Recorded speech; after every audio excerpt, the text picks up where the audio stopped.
Sir Vachelin, you've had an exciting life. Tell me some stories. Bien sûr. Your interest is gratifying and quite understandable. Where does the name Brabant come from? That is simple. My compatriots call me that because I am originally from Brabant province. And the name stuck. One day, I shall tell you about my place of birth, but I am sure you will long to hear about the conquest of Arezzo, yes? Or would you rather hear how I saved the King of France from certain death?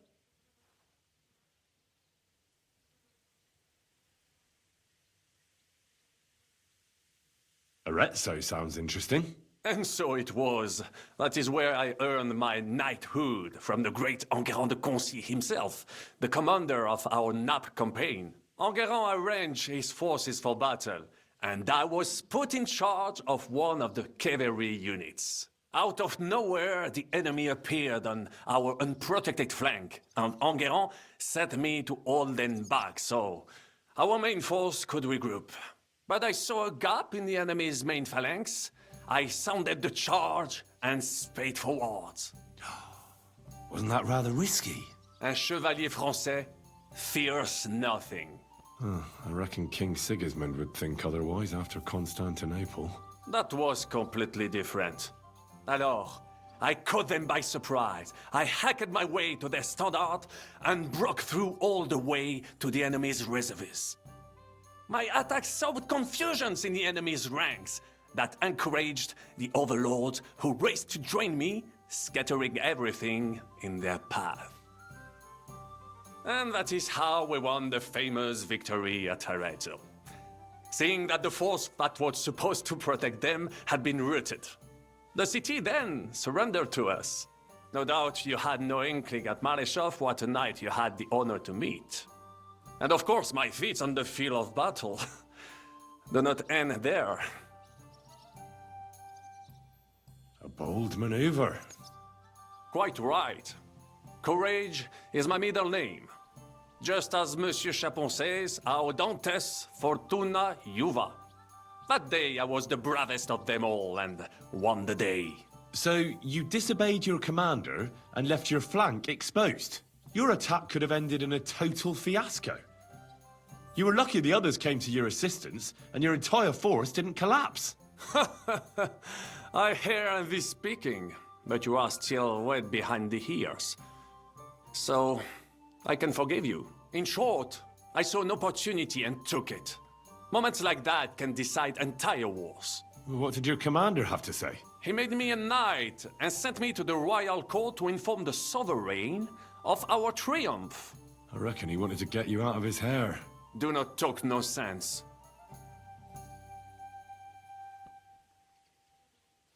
What other feats have you performed in battle? Oh, many, mon ami. For one battle does not make a warrior. It would take a week to recount them all, so I will just tell you about my second greatest feat. On the Italian field, we faced John Hawkwood, a ruthless Englishman and a fearsome warrior. Surrounded, we were at his mercy. Night fell, and we knew he would attack at dawn, and that would be it. But just then, Providence put an idea in my mind.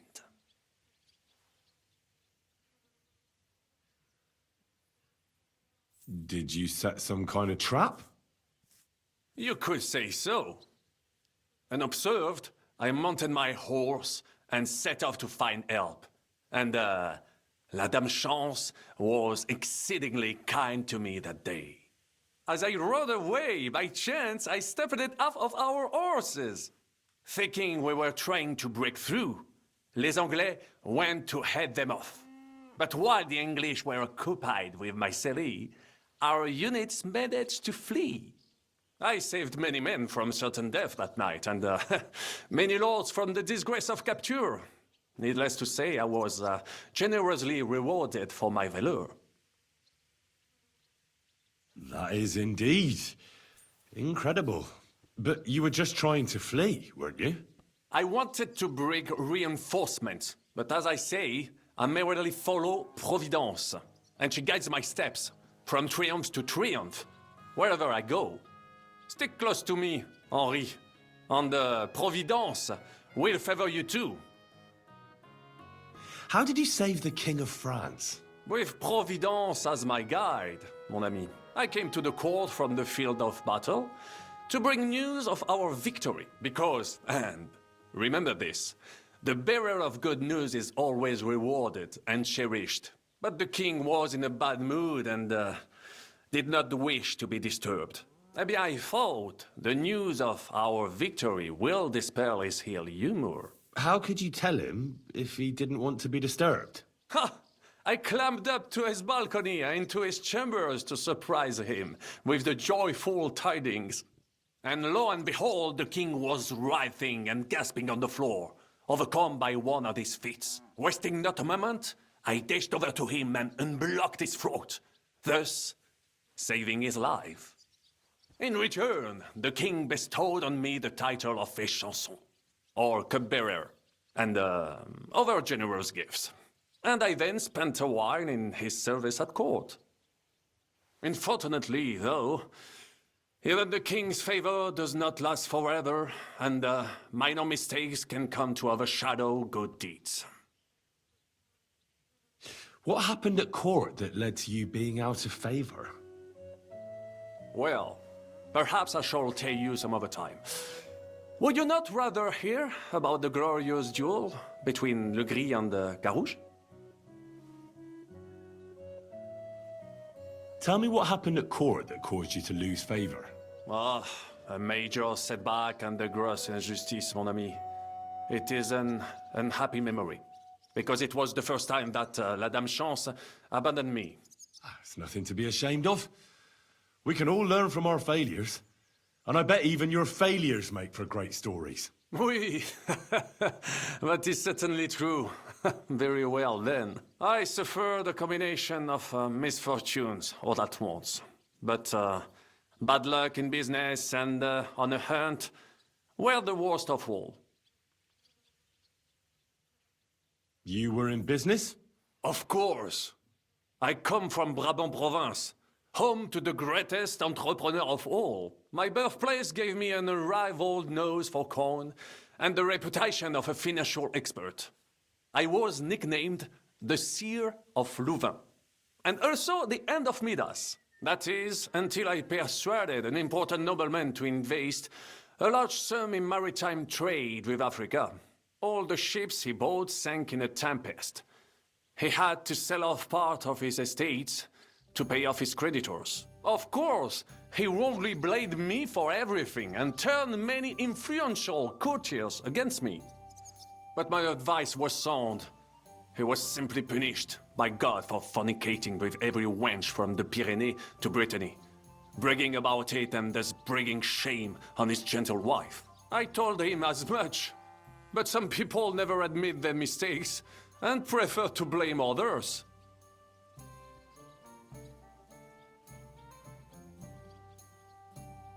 A sea voyage from France to Africa? You must have known that was a massive risk. A risk, perhaps. But think of the fortune to be made. A man must think big if he wants to achieve greatness, no? Big ideas often lead to big trouble. Storms, pirates, sea monsters, uncharted waters.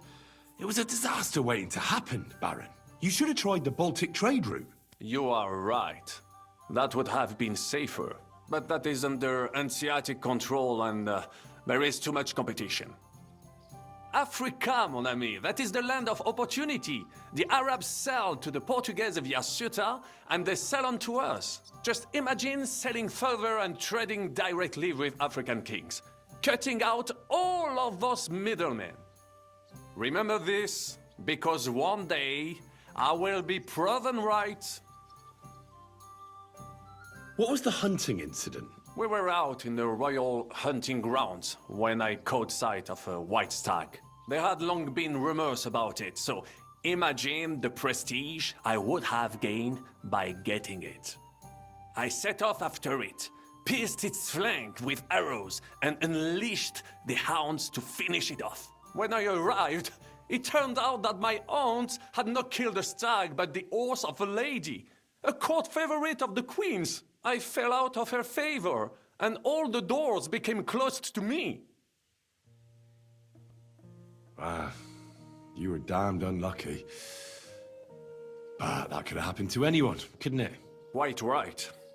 I'm glad you are sensible enough to agree with me. A misfortune like that, which could indeed happen to anyone, would make lesser men roll with laughter. But the other lords were afraid I would outshine them, so they were waiting for a chance to get rid of me. And that chance came along, unfortunately. Luckery and Cargouche. Sounds like a pair of jesters. En aucun cas. Jacques le Gris and Jean de Carouge. These two great knights were in a legal dispute over an estate. But above all, when de Carouge was on a campaign, Le Gris fornicated with his wife. She claimed that he had raped her, while he said he had seduced him. And because everyone swore to their own truth on the Bible, the matter had to be settled by combat. First, they jousted. Then they fought on foot with sword and axe. Le Gris thought victory was in his grasp, but de Carouge suddenly pounced on him, wrested him to the ground, and beat him so terribly that he knocked off his helmet and cuirass. Even so, Le Gris refused to admit his guilt, and de Carouge drove a dagger through his neck. And if you promise not to tell, I will let you into a secret about that dagger. Tell me the secret. I promise I'll keep it to myself. Bien. As I say, de Carouge killed Le Gris with a dagger. And I found that dagger in the mud after the duel. A blessed blade, an instrument of divine justice. The dagger that ended the last trial by combat France ever witnessed. An item of great value. So, I had several copies made and sold them to rich French noblemen. That is how I first came into wealth. And I used the coin to buy the horse and armor I needed to set off in pursuit of glory in battle.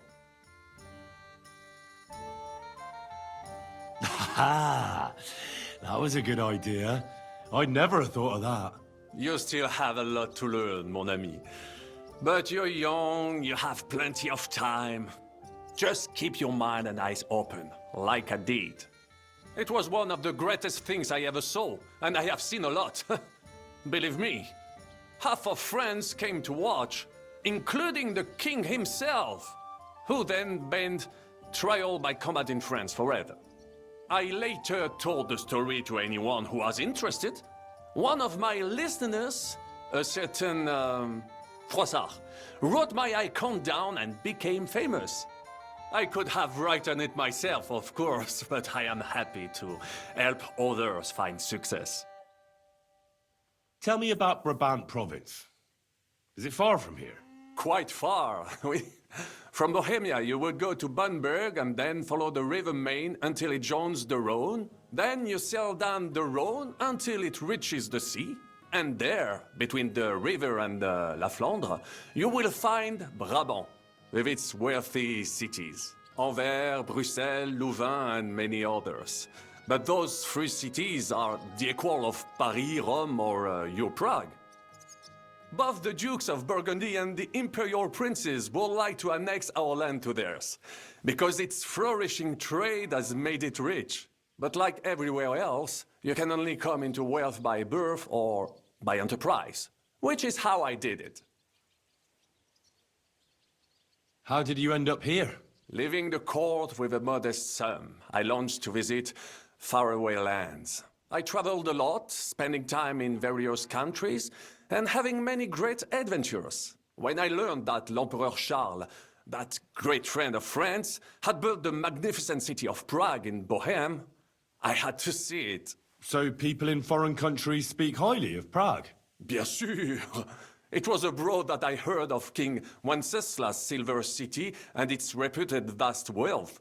I bought the abandoned Miskowitz estates and shares in the Kuttenberg mines. And for a time I settled here to provide for myself and wait for King Wenceslas, whom I wished to serve. But even here fate did not let me be. When Sigismund brought his army to the city, I appointed myself to lead its defense. For how better to make King Wenceslas aware of me than by saving his beloved city? Victory was assured, but the burghers had other ideas. The city was handed over to the enemy, and I with it, stripped of my possessions. I languished in captivity, until fate again stepped in by sending you to Malishov. Sir Vaclin, I'm surprised how well you speak our language. Where did you learn it? Where do you think? Here, of course. Ce n'était même pas difficile. Perhaps I have already mentioned that I am guided by Providence?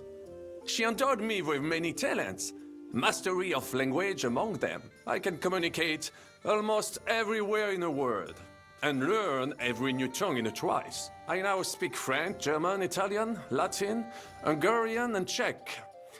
Some English, though that is only a necessary evil. Thanks for sharing your stories with me, Sir Vaclin. What do you think of our band of outcasts? Well, I cannot say I expected to end up in this kind of company. I am more used to royal courts or at least wealthy burghers. But a man must accept his destiny as it comes. What do you think of Zizka? Le Chevalier Jan? Well, he's not doing badly for a minor nobleman, but I think he will never be accepted among the higher nobles and knights. That takes a lot more. Mark my words. I am a good judge of people. I can't get Catherine out of my head. I don't understand her. I'm sure you have more experience of love than me. What do you make of her? Why is she with us?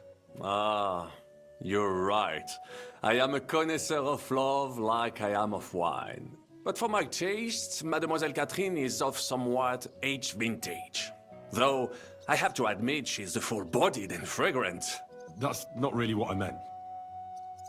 Why is a woman like her with us? Là est la question. I had the feeling something terrible happened to her in the past. So do I. But what? I have no idea. But she's fond of you, if you ask me. Try asking her, and maybe something will come of it. L'amour. Oh, come on. I am a good judge of people, trust me. L'amour. What do you think of Sir Hynek? Ah, le diable sec. A capable chevalier. But I do not trust him. There is treachery in his eyes. You think so? My instinct rarely lets me down. How do you get on with Janosch and Adder? Oh, those two. Once in Kuttenberg, I also had a servant who pretended not to understand me and thought I did not understand him when he spoke German in my presence. But he was wrong. He is no longer my servant. How do you get on with Sir Hans? Oh, young Lord Chapon may be inexperienced and hot-headed at times, but he's the one of the few here who knows how to play chess. And I have a great respect for chess players. Needless to say, he has not managed to beat me yet. Godwin and Zizka can also play. Ah, and that devil in press clothing beat me. Merde. Have you met Godwin? The priest who is very skilled with a sword. Priests should not be such good swordsmen. That is what knights like me are for. In addition, he can play chess just as well as he wields a sword. And in drinking wine, he beats even the best Frenchmen. A man of talents. Or perhaps the devil is behind it. Have you had the chance to meet my half-brother yet? Samuel. It is strange that he joined our group. It is not usual for his people.